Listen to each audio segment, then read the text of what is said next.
আজকে সবথেকে বড় খবর হচ্ছে মাধ্যমিকের রেজাল্ট আউট হয়েছে। সেখানে জেলার পাশাপাশি কিন্তু কলকাতার কমলা গার্লস হাই স্কুলের সোম দত্তা কিন্তু সবথেকে হাইস্ট মার্কস পেয়ে 684 মার্কস করে কিন্তু এখানে ফার্স্ট হয়েছে এবং পুরো এক্সাইটমেন্টটা দেখতে পাচ্ছে ছাত্রছাত্রী কতটা এক্সাইটেড। তার সাথে কথা বলবো এবং বাদবাকি ছাত্রছাত্রীদের সাথেও কথা বলবো এবং তাদের কাছ থেকে আরও কিছু জানার চেষ্টা করবো। কতটা এক্সাইটেড? খুবই ভালো লাগছে, সবার আশীর্বাদ অনেক ভালো লাগছে, ভালো লাগছে। ফ্যামিলি থেকে কতটা সাপোর্ট পেয়েছো? খুব সাপোর্ট পেয়েছি। আগামী দিনে কি নিয়ে পড়তে চাইছো? আগামী দিনে পিওর সায়েন্স নিয়ে পড়ার ইচ্ছে আছে। যত এক্সপেক্ট করেছিলাম তাতে কি হয়েছে? এক্সপেক্ট তো এতটা ভালো করিনি, ভালো হবে আশা করেছিলাম, এতটা ভালো হবে এক্সপেক্ট করিনি। ভীষণ ভালো লাগছে। সবথেকে ভালো মার্কস কিসে এসেছে? জিওগ্রাফিতে এসছে। আগামী দিনে কি পড়ার ইচ্ছা রয়েছে? পিওর সায়েন্স নিয়ে পড়ার ইচ্ছে আছে। কতজন গৃহশিক্ষক ছিল? আমার ছিল মোটামুটি প্রত্যেকটা সাবজেক্টেরই গৃহশিক্ষক ছিল। 10-এ উঠে কয়েকজনের কাছে ভর্তি হয়েছিল। তোমার প্রাপ্ত নম্বর মোট কত? 684। হাইয়েস্ট কোন সাবজেক্ট? জিওগ্রাফিতে হয়েছে হাইয়েস্ট, 100 হয়েছে। বাবা মা রয়েছে? বাবার কাছে আসবো। কি বলবেন মেয়ের এই সাফল্যে? এই সাফল্যে তো বলার কিছু থাকে না, মানে অনেক কিছু বলার থাকে। ব্যাপারটা কি আর বলবো, যেন ভাষা খুঁজে পাচ্ছি না।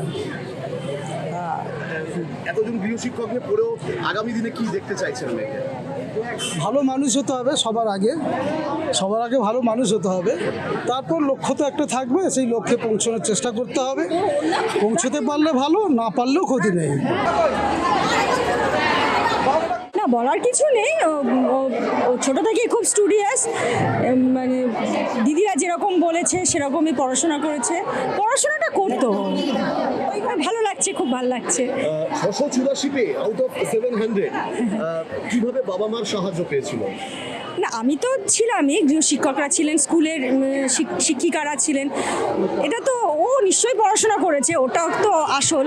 কিন্তু এটা মিলিত প্রচেষ্টা, মানে সবাই ওকে খুবই সাহায্য করেছে। সব যেরকম বলেছেন সেরকম পড়াশোনা করেছে, তার ফল এটা।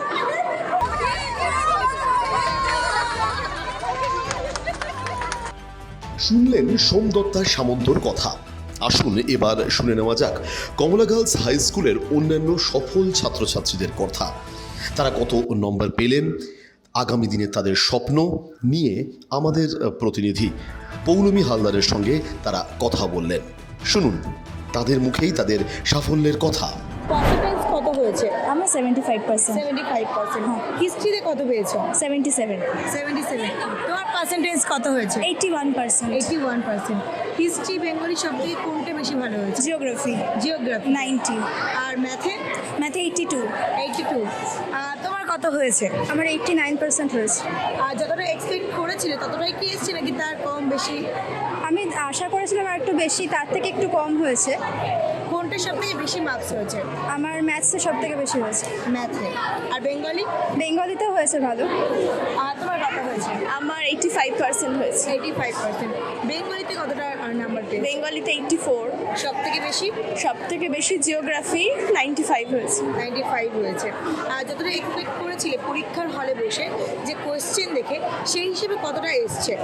না, কোশ্চেন দেখে মানে মোটামুটি ভালোই লেগেছিল, মানে দিয়েছিলাম পরীক্ষা তো ঠিকঠাকই এসেছে। আর একটু এক্সপেক্ট করেছিলাম তো আসেনি, ঠিক আছে। আর সব থেকে ভালো কোনটায় মার্কস ম্যাথসে হয়েছে 85। 85। আর পার্সেন্টেজ কত? 80%। 80%। সব থেকে বেটার কোন সাবজেক্টটা লাগে? আমার এমনি ভালো লাগে ইংলিশ, কিন্তু এই মুহূর্তে অঙ্কটা যেমন আমি মাধ্যমিকের আগে টেস্ট অতটা ভালো হয়নি, কিন্তু মাধ্যমিকের আগে আমি 1 মাস ভালোই খেটেছিলাম বলে বোধহয় এইটুকু বেড়েছে, এই জন্য এই মুহূর্তে অঙ্কটা ভালো লাগছে। সামনে কি নিয়ে পড়ার ইচ্ছা? সায়েন্স না আর্টস? না, আমার হিউম্যানিটিসের একটা কম্বিনেশন খুব ভালো লেগেছে, ওটা নিয়ে এগোনোর ইচ্ছে আছে। তুমি সামনে কি নিয়ে পড়বে? আমি সায়েন্স। সায়েন্স নিয়ে। তোমরা সবাই? কম্পিউটার সায়েন্স ইচ্ছা আছে আমার। Pure science. Pure science. আমার টিচার হওয়ার ইচ্ছা, তো জিওগ্রাফি নিয়ে পড়ার ইচ্ছা, দেখি কি হয়। ব্যুরো রিপোর্ট, বাংলার পালস টিভি, কলকাতা।